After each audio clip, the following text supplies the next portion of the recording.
Hello, and welcome to the IMF Summer School preview for CRSx. This course has been developed by the Monetary and Capital Markets Department and the Institute for Capacity Development. The course funding has also been provided by the Financial Sector Stability Fund and the Government of Japan. The objectives of the full course are to enable participants to demonstrate an understanding of the cyber threat landscape, identify the key drivers of cyber risk, explain approaches to cyber risk management, assess risk management practices, understand the concepts in framing cyber risk regulations, learn the elements of cyber risk supervision, and identify key situations that require expert supervision. In this summer school preview, in Lesson 1, you will learn how cyber risk could pose a threat to financial stability and what are the transmission channels. In Lesson 2, you will learn about several broad terms related to the concept of cybersecurity and why a common vocabulary is needed. In Lesson 3, various controls to mitigate cyber risk are discussed, and references to some of the standards and frameworks are provided. In Lesson 4, what it takes to develop a prudential standard and how a good regulation looks like will be discussed. In Lesson 5, you will learn about the objectives of cyber risk regulation for financial institutions and why it needs to be fit for purpose. In Lesson 6, the discussion is about how to set up an effective supervisory function for cyber risk. And finally, in Lesson 7, you will learn about how off-site supervision can facilitate effective cyber risk supervision. Register for the full CRSx course for free at imf.org/learning. I hope you will decide to join us.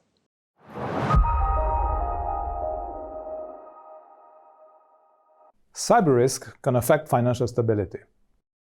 Financial stability, in general, refers to the proper functioning of financial markets in support of the economy. Financial stability is threatened when shocks cannot be absorbed and amplifying dynamics occur, such as bank runs, liquidity and lending freezes, fire sales, or market crashes. In a recent IMF publication, we suggest that cyber risk can potentially disrupt the financial system and have serious negative consequences for the internal market and economy, whether directly or indirectly. There are three transmission channels that can lead to instability in the financial system: loss of confidence, lack of substitutability, and interconnectedness. If you are unfamiliar with the concept of transmission channel in the context of financial stability, think of it as a key link, which can be directly or indirectly triggered. This key link connects, directly or indirectly, the root cause in one domain to the end outcome in another domain. For example, a major cyber incident at a large bank may disrupt the bank's services, causing liquidity dislocation and credit losses within the interbank system. Because of this disruption, the bank is unable to meet payment obligations, which in turn creates a liquidity crisis in the system, and therefore there is a loss of confidence. This loss of confidence, which we refer to as a transmission channel, indirectly triggers a bank run, which can lead to financial instability. So, the root cause in this case was a major cyber incident which indirectly amplified the shock in the system, leading to loss of confidence. This transmission channel caused the end outcome of financial instability. Note that the incident needs to be systemic to impact financial stability. A cyber incident is systemic if it affects a significant section of the financial system, or a systemic institution, or both. The typical systemic cyber incident categories, such as lengthy outages, compromised data integrity, compromised key technologies, and so on, feed into these three transmission channels, which then impact financial stability. So, for example, if a dominant technology used throughout the financial system was compromised, then it would be very unlikely to find a suitable replacement in time. Thus, the lack of substitutability transmission channel would kick in, resulting in financial stability issues. One of the most dangerous categories of systemic cyber risk incident is compromised data integrity. For example, resulting in the inability to trust account balances or securities pricing, leading to widespread loss of confidence in institutions and eventually impacting financial stability. This is an area that is less well understood than other types of incidents, one reason being that there has been no large-scale incidents of this type yet. However, it is easy to see that should the risk materialize, the impact could be more severe than that of a major system outage in which data integrity is maintained. Understanding these transmission channels prepare us better for dealing with cyber incidents that affect financial stability.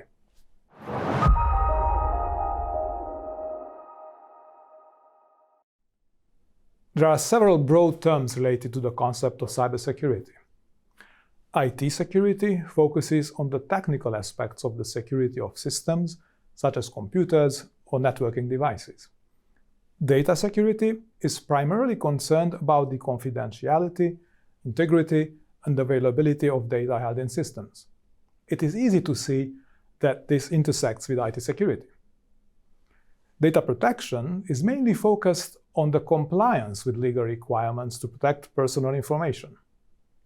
A well-known example is the General Data Protection Regulation, or GDPR, in the European Union, which is the first comprehensive international regulation in this field and has been instrumental in bringing data privacy issues to the forefront of regulatory initiatives worldwide. Information security, or cybersecurity, is the broadest term and includes previous categories. Finally, we often forget about physical security, which intersects all other categories. One of the greatest cyber risks is unauthorized physical access to information systems. Now we have all the necessary components to define cybersecurity. According to the Financial Stability Board definition, cybersecurity is the preservation of confidentiality, integrity, and availability of information and/or information systems. The Financial Stability Board, or FSB, has published a cyber lexicon that consolidates the terminology and definitions from several resources and makes them simpler and easier to understand for the general public. Establishing a common vocabulary facilitates information sharing, common interpretation of the details of risk assessments, and incident reports.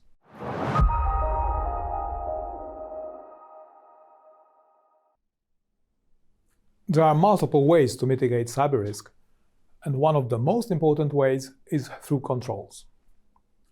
You can think of controls as risk mitigation measures.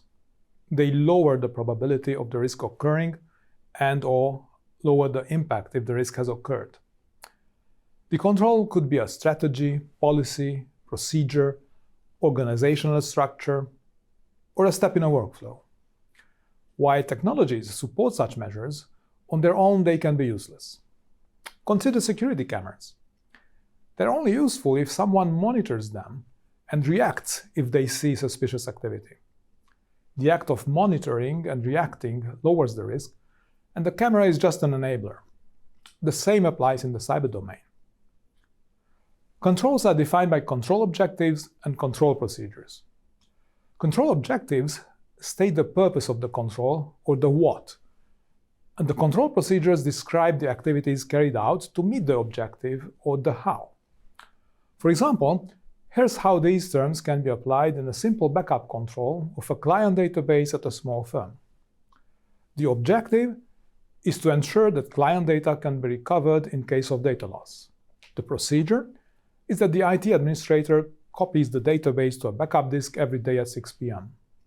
Larger institutions with a complex information system operate hundreds of much more advanced controls than this example that are often automated and supported by special systems. But the essence is the same. Control objectives change less often than control procedures, therefore they have an important role in developing cybersecurity strategies. while control procedures are more important at the tactical level. Because of this importance, the topic of IT controls and controls in general has a vast literature and is subject of many standards, frameworks, guidance, taxonomies, and catalogs. Well-known and widely used examples include the NIST cybersecurity framework and COBIT, which is Control Objectives for IT. In fact, cyber risk management in an institution can be viewed as an entity-level control.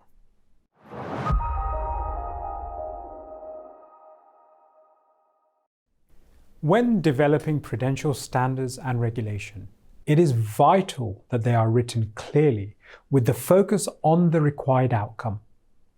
Prudential standards and regulation should also consider the industry-specific aspects, for example, banking versus insurance versus financial market infrastructures. It is difficult for supervisors to effectively supervise institutions without a comprehensive suite of clear, concise, and specific prudential requirements. Finally, there must be a clear balance between ensuring financial stability and proportionality. Financial stability is a condition in which an economy's mechanisms for pricing, allocating, and managing financial risks, for example, credit, liquidity, counterparty, or market, are functioning well enough to contribute to the performance of the economy. Rules must be applied adequately across all the financial institutions and financial market infrastructures. At a high level, these proportionality principles should consider whether to take a principles versus prescriptive requirements approach. Ensure that standards or regulations are outcome and objective driven, being aware that there are often many ways to achieve the outcome and objective. One size does not fit all. Be flexible and allow flexibility. Focus on risk. Mitigating risk is the key driver. Allow a risk-based judgment approach in supervision, which would be built on the basis of the standard or regulation. When we consider cyber regulation, these principles should inform the basis of developing effective standards and regulations.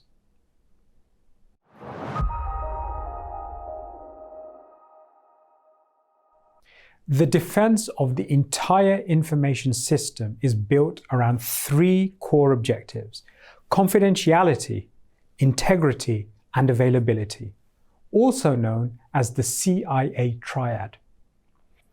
In essence, by ensuring that information and information systems are not accessed by unauthorized people, remain fully available on demand, and are accurate and complete, financial institutions are able to discharge their responsibilities effectively and therefore ensure confidence in the system. If this objective is not achieved, the potential consequences can be detrimental. Damage to reputation or credibility, loss of confidence from financial markets, public or key political institutions, changes in decision-making, financial impact, penalties, legal liabilities, loss of management controls, and business disruption.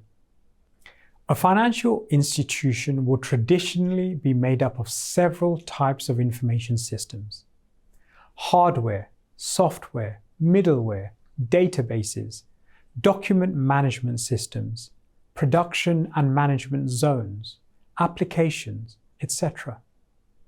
They will have email management systems, intranet, extranet, laptops, and desktop PCs, mobile devices, printers, websites and portals, SWIFT terminals, wireless networks, and service providers such as the cloud. These systems will need to be interconnected in some capacity, and information will flow through these systems seamlessly.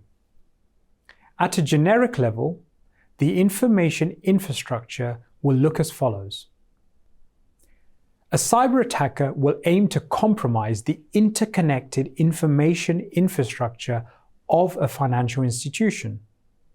This is done for a range of different objectives, such as stealing sensitive information, stealing funds, altering the data, or disrupting the systems. If they achieve any of these aims, there will be an inevitable compromise of the CIA Triad.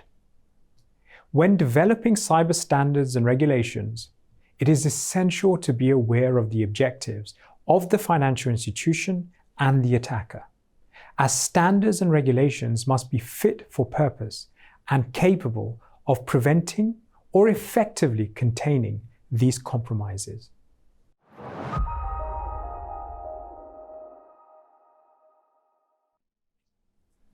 Let's talk about some useful and practical first steps in setting up the supervisory function. Within central banks, board, management need to be sensitized. Central banks need to lead from the front, provide a perspective of emerging cyber risk management practices and a comparison with other jurisdictions. Explain that going digital without appropriate cyber security is risky. Equally important to sensitize top management, board members of supervised entities by way of seminars, workshops, or one-on-one meetings. Governance plays an important role and it should own the risk. Send a clear message that boards of banks are responsible for any major cyber incidents. Make them accountable.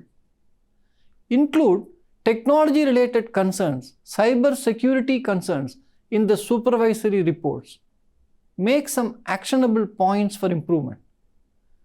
Discuss such issues with the top management of banks. Expect top management to respond.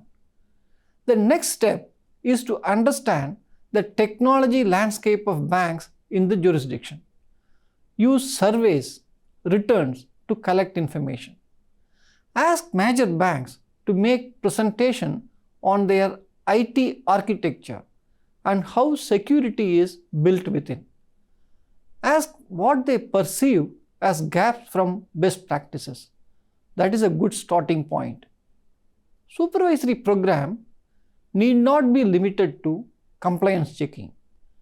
Develop supervisory expectations based on size, scale, and complexity, and digital depth. This will help in making the supervision proportionate. Cyber has financial stability implications. Sensitize relevant authorities. Make cyber a regular agenda for discussions. Collecting information on cyber incidents, unusual, material, is a good starting point. Collect summary information of all cyber incidents, incident type wise. Target the top 3 types of cyber incidents faced by your jurisdiction on priority. Quick wins will motivate teams to take more action.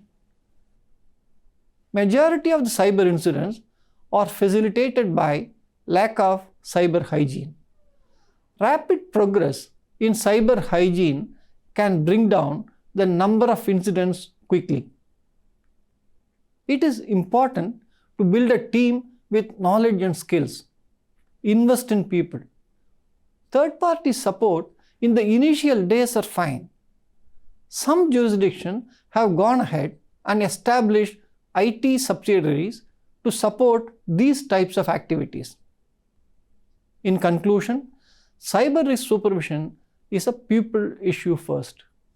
Education and awareness are the keys, and it is essential to be proactive in sensitizing your own board, boards of banks, government agencies, and customers alike.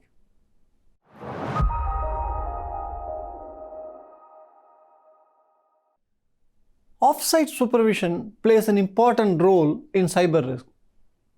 There are a couple of ways that off-site supervision is useful.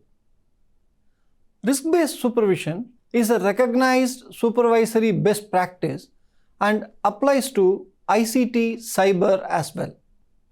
For a risk-based assessment, the risk profile of the institution with forward-looking assessment is the key. Off-site supervision facilitates in preparing and keeping an up-to-date digital risk profile of the institutions.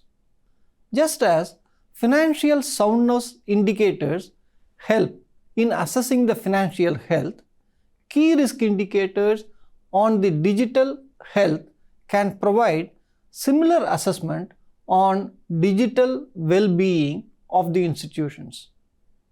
Off-site supervision function facilitates the collection and analysis of key risk indicators. Compliance status of the institutional supervisory action points, pending audit observations, and vulnerability and penetration test results provide useful information to the on-site examiners prior to their visit. Similarly, gaps in compliance with regulatory expectations also provide useful information. Off-site supervision is better placed to collect such information periodically and provide deeper insight. Major technologies used by the supervised entities define the risk profile of the institution. Collecting information through off-site supervision facilitates the on-site examiners to be prepared on such technologies before an assessment. Any major change in the digital landscape, technology, projects, or roles, when collected as part of off-site information, provides useful insight about the changes in the digital landscape.